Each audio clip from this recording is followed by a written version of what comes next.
तो current account या तो घाटे में होगा या सरप्लस में होगा।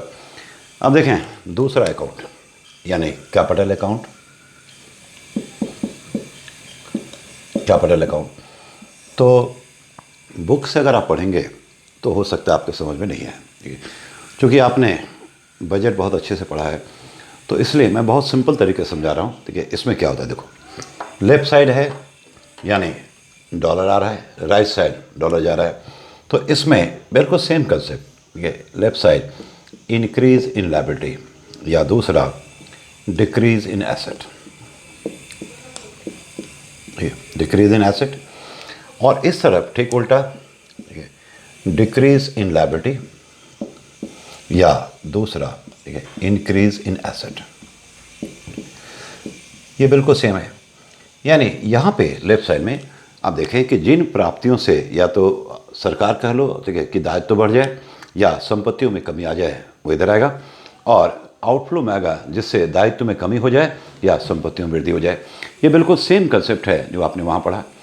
अब उससे पहले, इसको डिस्कस करने से पहले हम लोग एक छोटा सा चीज़ देख रहे हैं। ठीक है, देखो आप पढ़ते होंगे कि लिखा होता है कि करेंट अकाउंट या तो सरप्लस में होगा या डेफिसिट में, लेकिन जो बैलेंस ऑफ पेमेंट है यानी दोनों मिला करके वो हमेशा संतुलन में होता है। इसका मतलब क्या हुआ?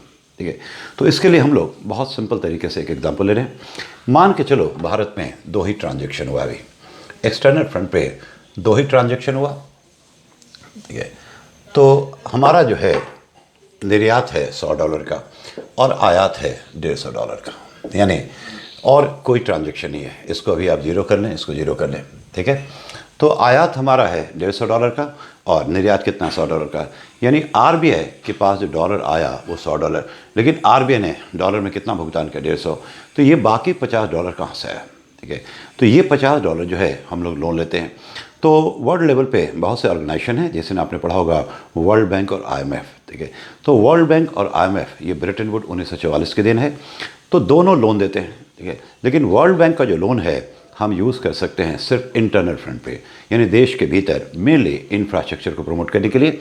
लेकिन जो अंतर्राष्ट्रीय मुद्रा कोष है, IMF जो है, वो लोन देता है आपका अंतर्राष्ट्रीय स्तर पे व्यापार से संबंधित अगर आप में भुगतान की समस्या है तो उसके लिए आपको लोन मिलेगा। तो यहाँ पे यानी दोनों में अंतर है। वर्ल्ड बैंक लोन देता है इंटरनल फ्रंट पे, ठीक है, और IMF लोन देती है अंतर्राष्ट्रीय मुद्रा कोष एक्सटर्नल फ्रंट पे। तो यहाँ पे $50 हम लोन किससे लेंगे, तो IMF से। ठीक है, तो हमने क्या किया, ये जो $50 का शॉर्टेज है करेंट अकाउंट में, जो करेंट अकाउंट घाटा है, तो उसके लिए हमने अंतर्राष्ट्रीय मुद्रा कोष से $50 का लोन लिया। तो ये लोन किधर आएगा, उस लोन को रिसीव करने के बाद एक तरफा नहीं है, 2 तरफा है, तो वो किधर आएगा, दायित्व बढ़ जाएगा। तो यहाँ पे हम लोग लिखेंगे, ठीक है, लोन फ्रॉम IMF।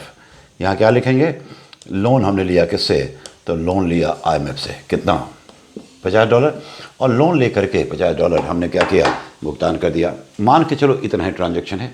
तो अब आप देखें यहाँ पे यही 3 ट्रांजैक्शन हुए हैं कि $100 का निर्यात है, $150 का आयात है, तो $50 कम है। तो वो $50 हमने क्या किया, कहाँ से पूरा किया, तो वो आपका कैपिटल अकाउंट, हमने अंतर्राष्ट्रीय मुद्रा कोष IMF से $50 का लोन लिया और हमने इस इंपोर्ट को फाइनेंस कर दिया। ठीक है, इतना ही 3 ट्रांजैक्शन है।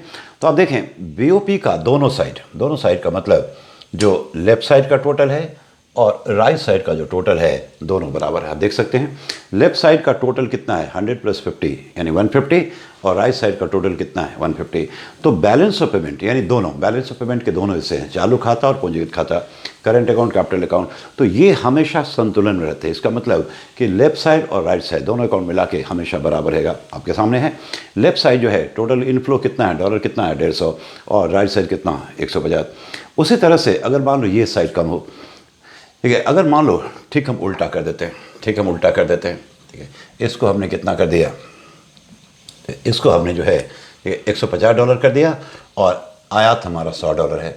तो इस केस में चालू खाता सरप्लस में है, तो यहाँ पे लोन लेने का कोई मतलब नहीं है। तब इस केस में जो $50 है उससे विदेशी मुद्रा भंडार बढ़ेगा, और वो जो $50 इस तरफ आएगा वो डिपेंड करता है कि आरबीआई ने उस $50 को कहाँ यूज़ किया। ठीक है, तो जैसे ये इस तरफ आएगा तो उस केस में भी दोनों साइड क्या होगा, बराबर हो जाएगा। कहाँ कहाँ आ सकता है अभी हम लोग चर्चा करने जा रहे हैं। ठीक है, तो बैलेंस ऑफ पेमेंट का 2 हिस्सा है, यानी करेंट अकाउंट और कैपिटल अकाउंट। तो करेंट अकाउंट के बारे में कहा जाता है या तो ये सरप्लस में होगा या डेफिसिट में होगा, लेकिन जो बीओपी है, बैलेंस ऑफ पेमेंट जो है, यानी दोनों खाते मिला करके हमेशा संतुलन में होगा। ठीक है, तो यहाँ पे हम लोग फिर से आ जाए, जो हमारा बेसिक जो स्ट्रक्चर है उसको समझें। ठीक है, यहाँ पे आएगा increase in liability, increase in liability. ठीक है, और कुछ क्वेश्चंस को हम लोग डिस्कस करें, उससे सारी चीज़ें क्लियर हो जाएंगी। अब जैसे मान लो, ठीक है, हमने अंतर्राष्ट्रीय मुद्रा कोष से $100 का लोन लिया।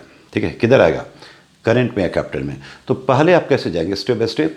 हमने अंतर्राष्ट्रीय मुद्रा कोष से $100 का क्या किया, लोन लिया। तो डॉलर आया गया, आया इस तरफ आएगा। अब वो किस में आएगा, करंट में या कैपिटल में। तो आपका आएगा कैपिटल में, इंक्रीज इन लायबिलिटी, क्योंकि उस पैसे को रिसीव करने के बाद हमारी लायबिलिटी बढ़ गई। अब कुछ दिन के बाद हम उस पैसे को भुगतान करेंगे, और वो भी ब्याज समेत। आप पढ़ चुके हैं बजट के दौरान कि ब्याज, रेंट, प्रॉफिट, लाभांश, ये सब सारा जो है राजस्व प्रकृति का होता है, यानी किस खाते में आएगा, करेंट अकाउंट में। तो कुछ दिन के बाद हम लोग IMF को भुगतान करते हैं ब्याज समेत $150। $150।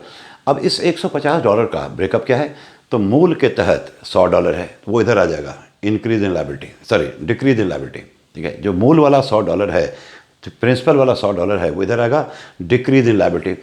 लेकिन जो ब्याज जो है $50, वो किधर आएगा, तो वो इसमें आएगा, इंपोर्ट ऑफ सर्विसेज। ये ध्यान दें, यहाँ आपको केयरफुल आना है, क्योंकि ब्याज जो है वो क्या है, बेसिकली डेब्ट सर्विस चार्ज। ठीक है, यानी लोन के रूप में उसने हमें सेवाएं दी, जिसलिए हम उसका भुगतान करते हैं। तो ब्याज की मात्रा इधर आ जाएगी। अगर हम वर्ल्ड बैंक से लोन लेते हैं, सेम ट्रीटमेंट होगा। ठीक है, सेम ट्रीटमेंट। तो कहीं से भी लोन लेंगे तो यहाँ आएगा, और जब भुगतान करेंगे तो ब्याज वाला हिस्सा यहाँ जाएगा और मूल का पैसा यहाँ जाएगा। ठीक उल्टा, भारत अपने किसी दूसरे देश को लोन देता है। मान लो भारत सरकार ने भूटान को क्या किया, $100 का लोन दिया। तो क्या ये भारत सरकार के लिए एसेट है? बिल्कुल है। ये किधर आएगा, भारत सरकार के एसेट में वृद्धि हो जाएगी, यहाँ आ जाएगा $100। ठीक है, यानी ये एसेट है, इससे संपत्तियों का निर्माण हुआ। अब इससे भारत सरकार कमाएगी, RBI कमाएगी। तो कुछ दिनों के बाद भूटान ने पैसे को वापस कर दिया ब्याज समेत, यानी $50 ब्याज का और $100 किसका, मूल का। तो टोटल जो इनफ्लो हुआ डॉलर का, वो कितना हुआ, $150 इधर आएगा। लेकिन उसमें जो है थोड़ा चेंज है कि $50 जो है वो ब्याज का है, और $100 जो है मूल अमाउंट का है। तो जो मूल अमाउंट का है वो इधर आ जाएगा, डिक्रीज इन एसेट $100, ध्यान दें। लेकिन ब्याज वाला जो पैसा आएगा वो आएगा एक्सपोर्ट ऑफ सर्विसेज, यहाँ आ जाएगा। ठीक है, फिर मैं रिपीट कर रहा हूँ, ब्याज हो गया, प्रॉफिट हो गया, रेंट हो गया, ये सारे राजस्व प्रकृति के होते हैं। और चूंकि करेंट अकाउंट जो है राजस्व की प्रकृति का है, वो सब इसमें जाएगा। ठीक है, ठीक उसी तरह अगर जैसे मान लो हम बात करें NRI। ठीक है, तो NRI, ठीक है, दो तरह, एक होता है NRI जो पैसा ट्रांसफ़र करता है, और एक होता है NRI डिपॉजिट। यानी ट्रांसफ़र तो किया RBI, जैसे मान लो अब मैंने एग्जांपल दिया था, आपके पेरेंट्स ने ट्रांसफ़र किया, तो वो RBI ने डॉलर रिसीव किया, ठीक है, और इमीडिएटली आपको रुपया दे दिया। ठीक है, तो उसमें जो है ये इसमें आएगा। लेकिन RBI ने उनको एक फैसिलिटी दी है कि अगर NRI चाहे तो RBI में अपना NRI डिपॉजिट अकाउंट ओपन करके और अपने डॉलर को रख सकते हैं, वो पैसा ट्रांसफ़र नहीं करें। ठीक है, RBI के NRI डिपॉजिट अकाउंट में, ठीक है, NRI का पैसा, तो NRI अगर RBI के डिपॉजिट अकाउंट में, NRI डिपॉजिट अकाउंट में पैसा डिपॉजिट करता है, वो किधर आ जाएगा, इंक्रीज इन लायबिलिटी। ठीक है, विदेशी मुद्रा भंडार बढ़ेगा। लेकिन ये डिपॉजिट है वो ट्रांसफ़र नहीं करें, वो अपना पैसा RBI के साथ रख रहे हैं। ठीक है, और कुछ दिन के बाद RBI उनको जो है ब्याज देती है, तो ब्याज किधर आ जाएगा, export of services, import of services. ठीक है, लेकिन अगर वो प्रिंसिपल मूल अमाउंट वापस निकालते हैं, तब किधर आएगा, डिक्रीज इन लायबिलिटी। उसी तरह से जैसे मान लो आप देखें, अभी इस बार तो नहीं हुआ, क्रिकेट मैच होता है, IPL का होने वाला था, तो विदेशी प्लेयर आके यहाँ पे खेलते हैं, तो उनका क्या होगा, भुगतान होगा। ठीक है, तो भुगतान सीधे उनके खाते में जाएगा, डॉलर में, किस में आएगा, तो इंपोर्ट ऑफ सर्विसेज में। ठीक उसी तरह से इंडियन क्रिकेट टीम बाहर खेलने जाती है, तो वहाँ उनका भुगतान होता है, किस में आएगा, तो एक्सपोर्ट ऑफ सर्विसेज में। ठीक है, हमारे लोग जो है पूरे दुनिया के लोगों को सर्विस दे रहे हैं, वो सब किस में आएगा, इधर आएगा। ठीक उल्टा, हम लोग दूसरे लोगों की सर्विसेज ले रहे हैं, वो किस में आएगा, इसमें आएगा। ठीक है, तो सेवाओं का तो उसमें आएगा ही। उसके अलावा देखो, एक उदाहरण है, जैसे मान लो स्टेट बैंक ऑफ इंडिया। ठीक है, तो state bank of India Bharat का जो लार्जेस्ट सरकारी बैंक है, भारत का सबसे बड़ा बैंक है। तो भारत RBI ने तय किया कि SBI के ओवरसीज ब्रांच खोले जाए, यानी SBI, ध्यान दें, बैंकिंग बिजनेस है, तो SBI का देश के बाहर दुनिया के अन्य देशों में ब्रांचेज हैं। सबसे पहले गल्फ़ के देश में शुरुआत हुई थी, क्योंकि आपको पता है कि गल्फ़ के देश में लाखों भारतीय काम करते हैं, तो जो वर्कर होते हैं उनको ये सब जो टेक्निकल चीज़ें हैं उनके समझ में नहीं आती है। तो वहाँ से अधिक पैसा लाने के लिए, ट्रांसफ़र करने के लिए SBI ने वहाँ पर ब्रांच शुरू की। ठीक है। तो एसबीआई जो जब वहाँ लगाएगी अपना ब्रांच किसी दूसरे देश में, वहाँ बिजनेस करने जा रही है, ठीक है, तो एसबीआई को डॉलर कौन देगा? आरबीआई देगी, ठीक है। तो डॉलर क्या हो रहा है? आउटफ्लो हो रहा है। तो एसबीआई जो अपना ब्रांच वहाँ लगाएगी, उसमें जितना भी इन्वेस्टमेंट होगा वो किस में आएगा? Increase in asset. चूंकि इंडिया के बाहर एसेट क्रिएट हुआ, संपत्तियों का निर्माण हुआ, ठीक है, और वहाँ एसबीआई मान लो प्रॉफिट में है, तो प्रॉफिट का एक हिस्सा एसबीआई क्या करती है? इंडिया ट्रांसफ़र करती है, ठीक है। इनफ्लो है, पैसा आया तो किधर आएगा? एक्सपोर्ट ऑफ सर्विसेज में। लेकिन अगर एसबीआई ने बिजनेस को ही बंद कर दिया, बिजनेस को बंद करके बेच बाच करके जो प्रिंसिपल अमाउंट वापस ला रही है, तब किधर आएगा? डिक्रीज इन एसेट में आएगा, ठीक है। ठीक उसी तरह से जैसे मान लो भारत की एक कंपनी है रिलायंस, ठीक है, तो रिलायंस ने तय किया कि यूरोप में अपना बिजनेस शुरू किया जाए, तो आरबीआई से मदद मांगती है, तो आरबीआई ने रिलायंस को क्या किया? डॉलर दिया। तो डॉलर दिया आरबीआई ने बदले में, रिलायंस ने आरबीआई को बदले में रुपया जमा किया। तो उस डॉलर को जिसने आरबीआई से प्राप्त किया रिलायंस ने, उसको यूरोप में निवेश करता है, इंडस्ट्री लगाता है, XYZ, वो किधर आएगा? ठीक है, राइट साइड डॉलर गया किधर? इंक्रीज इन एसेट, वो एसेट है।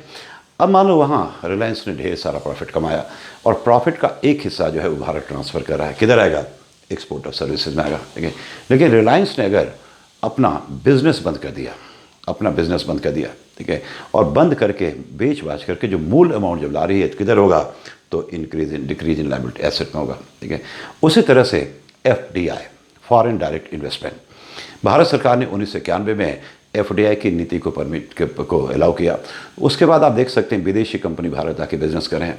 तो कोई विदेशी कंपनी जब भारत आके बिजनेस करेगी तो क्या लेके आएगी? अपनी करेंसी डॉलर। लेकिन डॉलर तो भारत में इन्वेस्ट होगा नहीं, डॉलर को आरबीआई में डिपॉजिट करना होगा, आरबीआई बदले में उनको रुपये देगी। तो आरबीआई के पास डॉलर आया, ठीक है, वो किधर आएगा? ठीक है, वो लेफ्ट साइड में इंक्रीज इन लायबिलिटी, चूँकि उस पैसे को उनको वापस करना है जब वो वापस जाएंगे, ठीक है। अब मान लो भारत ने विदेशी कंपनियों को क्या किया?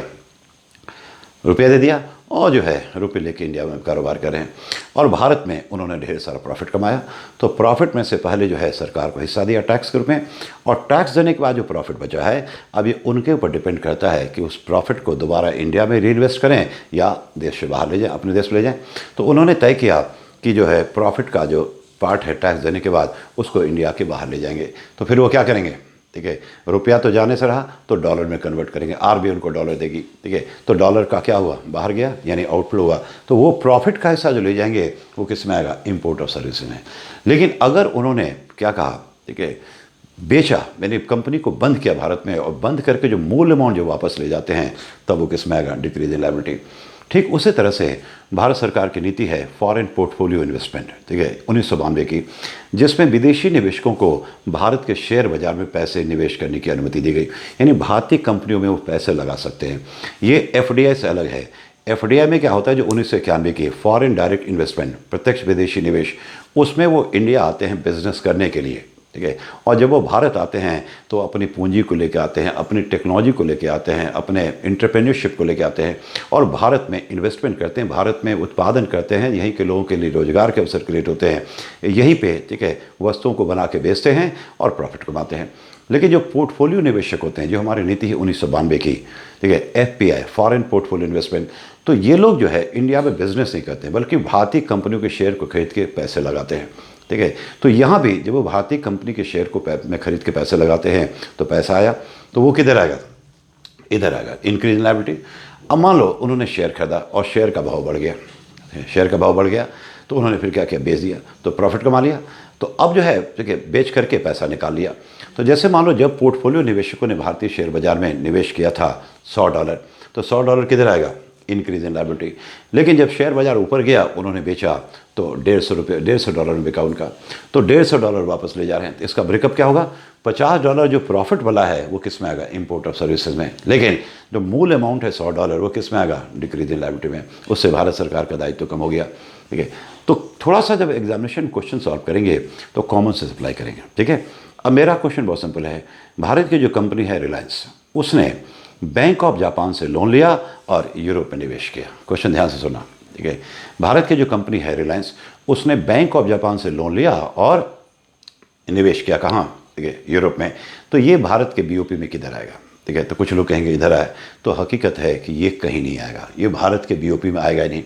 कारण देखें, ठीक है, रिलायंस ने आरबीआई से लोन नहीं लिया, आरबीआई से पैसा नहीं लिया। देखिए आरबीआई से लेती तब तो इधर आता, जो हमने डिस्कस किया। रिलायंस ने बैंक ऑफ जापान से लोन लिया, यानी इंडिया के बाहर, और इंडिया के बाहर लोन लेकर के और इंडिया के बाहर निवेश किया।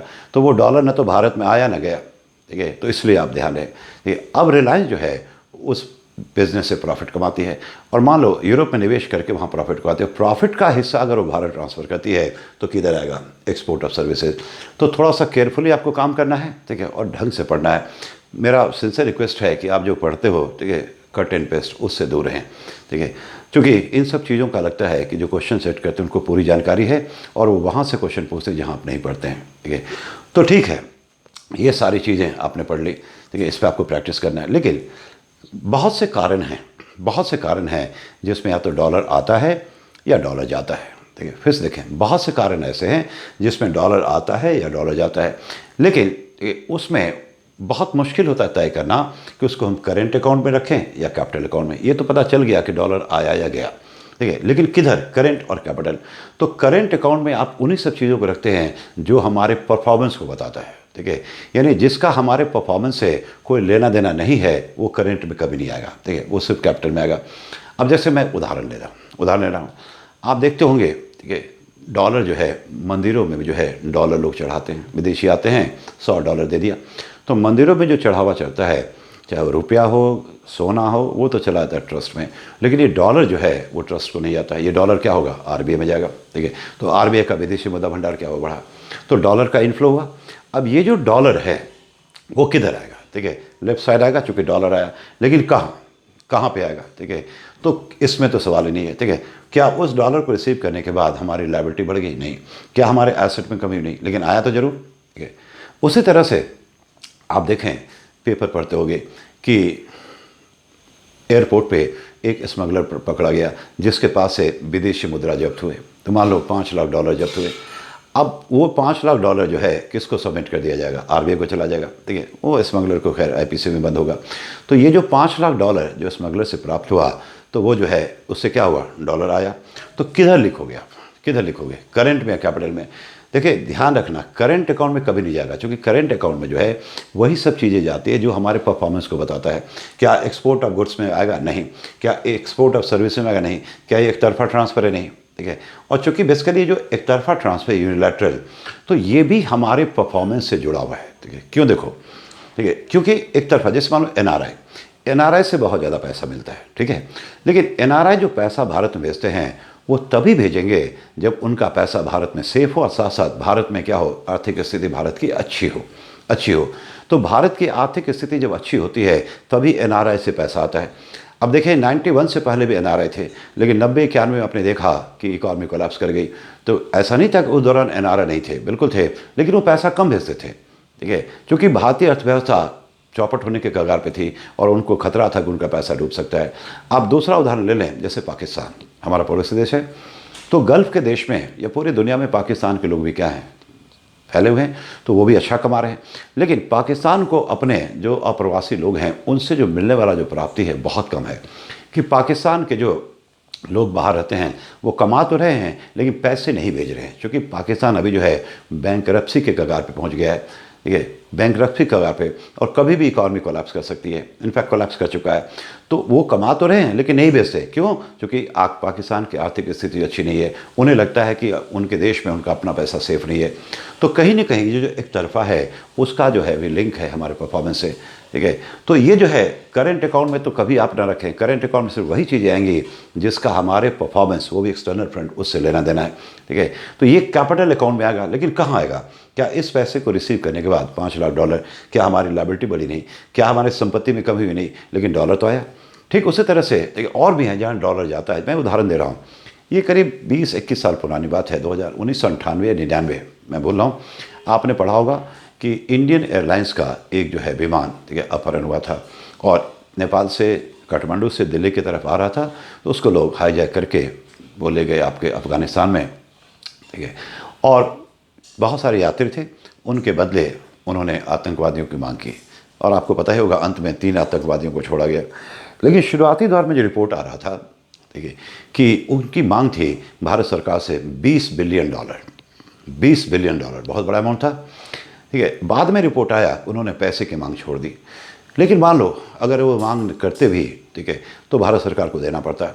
ठीक है, हो सकता है भारत सरकार ने दिया हो लेकिन इसकी जानकारी पब्लिक नहीं की गई, तो भारत सरकार ने मान लो उनको $20 बिलियन दिए। ठीक है, तो डॉलर गया, राइट से रहेगा, लेकिन किधर? ठीक है, किधर? इसमें तो नहीं आएगा। ठीक है, क्या इधर आएगा? नहीं आएगा। और हर एक रिसिप्ट और पेमेंट के लिए आप अलग खाते नहीं बना सकते हैं, ठीक है, अलग अकाउंट नहीं बना सकते हैं, और इन सब चीज़ों को पब्लिकली आप शो नहीं कर सकते हैं कि यहाँ पे आप अलग हेड बना दोगे कि आतंकवादियों को दिया गया $20 बिलियन, ये भी नहीं सही है। तो बहुत से कारण हैं जिसमें डॉलर आता है और डॉलर जाता है। ठीक है, तो उससे कहाँ रखा जाए, करेंट में, कैपिटल में? तो उनका जो निचोड़ है, नेट का मतलब डिपेंड करता है लेफ्ट साइड बड़ा है राइट साइड। ठीक है, अगर लेफ्ट साइड बड़ा होगा, ठीक है, तो फिर जो है क्या होगा, इस तरफ लिख दिया था, लास्ट में देखा होगा बैलेंसिंग फिगर, यानी ठीक है बैलेंसिंग फिगर। ये बैलेंसिंग फिगर का मतलब हुआ कि इस तरह के, ठीक है, जितने भी इनफ्लो हैं, जैसे डॉलर आया या डॉलर गया, तो ये साइड जब बड़ा होगा, ये मान लो $500 है, ये साइड $400 है, तो इस तरफ फिर आ जाएगा $100 बैलेंसिंग फिगर। या इस साइड अगर बड़ा है, ठीक है, $500 गया और $400 आया, तो बैलेंसिंग फिगर किधर आ जाएगा? जो साइड छोटा होगा, ठीक है, बैलेंसिंग फिगर, और उसके बाद बैलेंस ऑफ पेमेंट का दोनों साइड क्या हो जाता है? इक्वल कर दिया जाता है। तो यानी कहने का मतलब कि करेंट अकाउंट जो है या तो सरप्लस में होगा या डेफिसिट में होगा, लेकिन बैलेंस ऑफ पेमेंट यानी दोनों मिला करके, दोनों का जो लेफ्ट साइड और राइट साइड है, टोटल इनफ्लो टोटल आउटफ्लो, दोनों हमेशा क्या होता है? बराबर होता है। तो इस पर बहुत सारे क्वेश्चन आपको पूछे जाते हैं, हर एक साल कम से कम एक यानी तो 2 क्वेश्चन इससे संबंधित होता है। ठीक है, तो इसको थोड़ा सा जो है डिटेल पढ़ लें। जो लोग इस बार प्री दे रहे हैं तो थोड़ा सा मेहनत करेंगे, कोशिश करें आप आर्थिक समीक्षा में ये जो चैप्टर है उसको पढ़ेंगे, और ख़ास करके, ठीक है, जो करंट डेवलपमेंट हो रहे हैं, और वो भी मेरे ख्याल से अगर अक्टूबर में एग्ज़ाम होता है तो अगस्त तक का आप पढ़ के जाएँ। ठीक है, अगस्त तक का, क्योंकि इसमें बहुत बदलाव हो रहा है। आपने देखा करेंट अकाउंट की बात करें तो यहाँ पे हमेशा जो एक एक करके देखें, तो पहला जो था, पहला, ठीक है, एक एक करके हम देखें तो ये पहला जो था, हम लाइन में मिटा दो, ठीक है, तो ये हमेशा इससे कम रहा है। ठीक है, पहला हमेशा कम रहा है कि एक्सपोर्ट ऑफ गुड्स जो है वो हमेशा से इंपोर्ट ऑफ गुड्स से कम रहा है। ठीक है, इसका मतलब ये नहीं कि यहाँ हमारा परफॉर्मेंस बेकार है, नहीं, परफॉर्मेंस हमारा बहुत ही बेहतर है, खास करके 1991 में, लेकिन इसका जो ग्रोथ है वो क्या है? ज़्यादा है, खास करके 3 चीज़ों का। ठीक है, तो 3 चीज़ आपको याद होगा, कच्चा तेल, कोयला और गोल्ड। यहाँ पे हमारा परफॉर्मेंस जो है वो बेहतर है। एक्सपोर्ट ऑफ सर्विसेज, और देखें भारत का जो सर्विस सेक्टर का परफॉर्मेंस सबसे बेहतर है, और ख़ास करके जो एक्सपोर्ट आईटी सर्विसेज का जो एक्सपोर्ट है वो बहुत ही ज़बरदस्त है। ठीक है, यहाँ भी हमारा परफॉर्मेंस बेहतर है, खास करके एनआरआई के कारण। तो ये 2 जगह, ठीक है, हमारा क्या है? सरप्लस है, लेकिन ये गैप इतना ज़्यादा है कि ओवरऑल हमारा करेंट अकाउंट क्या है? डेफिसिट में आ गया है। इसके बाद जो है, ठीक है, ओवरऑल तो करेंट अकाउंट डेफिसिट में सिर्फ जो है अभी जून जो था 2020, जो हमने बताया कि पहली बार जो है ये सरप्लस में आ गया है $790 बिलियन का। तो ये कारण जो है वो नॉर्मल कारण तो है नहीं, एब नॉर्मल कारण है, लेकिन जब अर्थव्यवस्था पूरी तरह से खुल जाएगी फिर वही समस्या हम देखेंगे। अब विदेशी व्यापार में अभी तक हम जानते रहे हैं कि भारत का सबसे बड़ा ट्रेडिंग पार्टनर भी कौन है। ठीक है, तो 2 आंकड़े आए हैं। ठीक है, एक तो 2018-19 का, ये तकरीबन 1 हफ्ता पहले आया है, 2018-19, ठीक है, और 2019-20। ठीक है, तो पहले भारत का सबसे बड़ा जो ट्रेडिंग पार्टनर होता था वो चाइना होता था, लेकिन मिनिस्ट्री ऑफ कॉमर्स का जो लेटेस्ट रिपोर्ट आया है उसमें दिखाया गया है कि पिछले 2 साल से भारत का जो सबसे बड़ा ट्रेडिंग पार्टनर रहा है वो कौन रहा है? अमेरिका रहा है। ठीक है, इस साल 2018-19 में भारत अमेरिका बीच जो व्यापार हुआ, ठीक है, वो और भारत चाइना के बीच जो व्यापार हुआ तकरीबन बराबर था। ठीक है, कुछ पॉइंट का अंतर है, लेकिन ये ज़्यादा है। और इस साल, पिछले साल भारत का जो है अमेरिका से जो व्यापार है, ठीक है, वो कहीं ज़्यादा है। किससे? तो चाइना के साथ। ठीक है, और अब जो है लगता है कि चाइना 2 नंबर पे ही रहेगा, चूँकि आपने देखा जो सरकार कदम उठा रही है। इतना ही नहीं, चाइना के साथ जो हमारा व्यापार है तो व्यापार घाटा है, चूँकि हम जो चाइना को, ठीक है, मतलब ट्रेड डेफिसिट है, हम जो चाइना को निर्यात करते हैं वो काफ़ी कम है, और चाइना जो हमें निर्यात करता है वो बहुत ज़्यादा है। इसको हम लोग कहते हैं व्यापार घाटा, ट्रेड डेफिसिट। ठीक है, मैं लास्ट ईयर का आंकड़ा ले रहा हूँ। लास्ट ईयर का हमारा जो चाइना की बात करें, चाइना, ठीक है। तो हमारा जो निर्यात था चाइना को वो था $13 बिलियन, और चाइना से जो हम आयात करते थे वो था $71 बिलियन। यानी चाइना से तकरीबन हमारा जो टोटल व्यापार था वो $84 बिलियन, ठीक है, $84 बिलियन। लेकिन आप देखें, ठीक है, टोटली जो है एक तरफा है, ठीक है। जो बैलेंस ऑफ ट्रेड जो है पूरी तरह से चाइना के फेवर में है। चाइना हम चाइना को सिर्फ इतना निर्यात करते हैं, ठीक है, लेकिन चाइना से आयात कितना करते हैं? $71 बिलियन। दोनों जोड़ दो तो $84 बिलियन। तो चाइना के साथ हमारा व्यापार घाटा कितना है? $58 बिलियन, ठीक है। लेकिन ये कम हो रहा है और अभी और कम होगा। जो भी आत्मनिर्भर भारत का कंसेप्ट है, या चाइना की बहुत सी चीज़ों पे सरकार अब स्ट्रिक्ट रूल अपना रही है, उनकी वस्तुओं पे टैक्स लगा रही है, ठीक है, या जो भी हो, ठीक है। लेकिन जो अमेरिका की जो हमारा सबसे बड़ा ट्रेडिंग पार्टनर बन चुका है पिछले 2 साल में, आपको ध्यान रखना पड़ेगा, ठीक है। तो अमेरिका के साथ जो हमारा व्यापार घाटा नहीं बल्कि हमारा वहाँ पे, ठीक है, अधिशेष है, मतलब सरप्लस है। यानी हम जो अमेरिका को निर्यात करते हैं वो ज़्यादा और अमेरिका से आयात करते हैं वो काफ़ी कम, जिसमें सबसे बड़ा योगदान है IT सेक्टर से जो एक्सपोर्ट होता है, बहुत बहुत ज़्यादा। तो ये अच्छी बात है।